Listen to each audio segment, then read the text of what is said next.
Gambardella with the sixth thing I learned from Royce Gracie at the recent seminar here in Dallas. Number 6, martial arts mastery is a lifelong commitment and training program.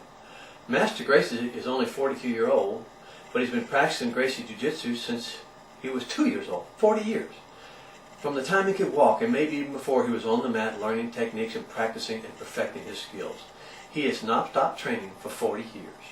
I am 62 years old, and I started my daily martial arts training when I was 15, so I've been practicing for 47 years. If you would have asked Master Gracie, or me, if we know it all, or had learned all there was to know, we would both immediately say, oh no, we're just starting to learn. Martial arts mastery is a lifelong program of continual learning, training, and perfecting your skills. In the modern times, you can become a black belt in some schools in as little as 2 years. 3 years maximum. And these black belts are some of the worst martial artists you'll ever see. It took me 6 years to become a black belt. And in Gracie Jiu-Jitsu, it takes from 7 to 10 years to become a black belt. They keep their standards incredibly high, even though it is definitely costing them thousands of dollars in promotional fees and testing that they waive if they would only promote students to black belts in 2 or 3 years. They simply refuse to promote someone until they've earned it. I believe in that kind of promotion system too, and have made a lot of students and parents mad when I refused to pass their children to a higher rank due to the fact that they did not know the techniques or perform them perfectly. I don't believe you can make 1 or 2 mistakes on a black belt test. If you do, you don't pass. Why? Because in a real fight, if you make 1 or 2 mistakes, you will get hurt and possibly even killed. And so I don't believe in promoting someone who in a real life situation could get hurt or killed. Martial arts mastery is a lifelong program of learning, practice, and perfecting your techniques. You can learn new techniques for a lifetime, but that doesn't mean you need to keep adding more and more techniques to your martial arts training. You don't need to.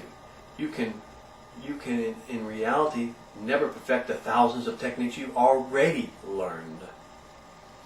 So many students think that martial arts is just being able to beat up someone, and when you're too old to beat up someone, you're too old to be a teacher, or you're too old for students to actually have to pay attention to you. I get that all the time. I believe that this way of thinking is caused by simple ignorance and the modern trend to only know what is current and happening now.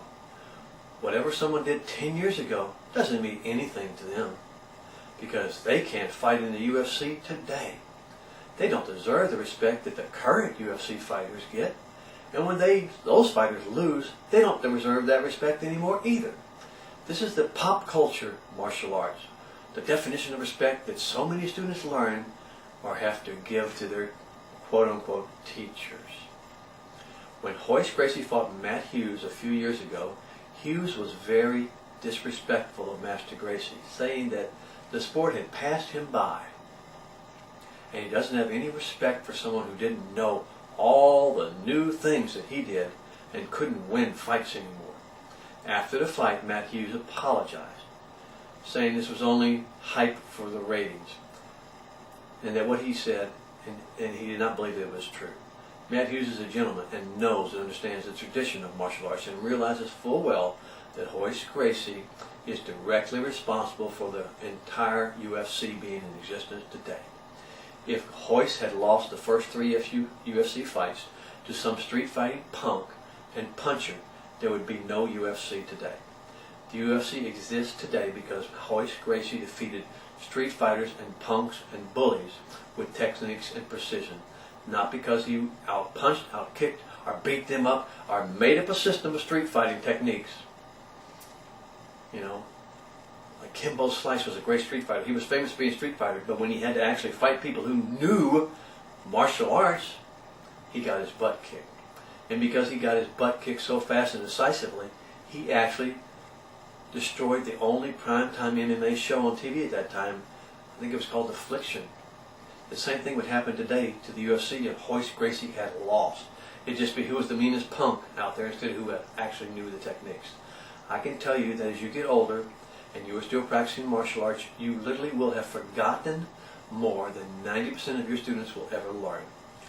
Grandmaster Pat Burleson was teaching a rather smart mouse student some techniques that when the student appeared to be acting as if he didn't really want to learn a technique from this old man, who just happened to be the first international karate champion in the world.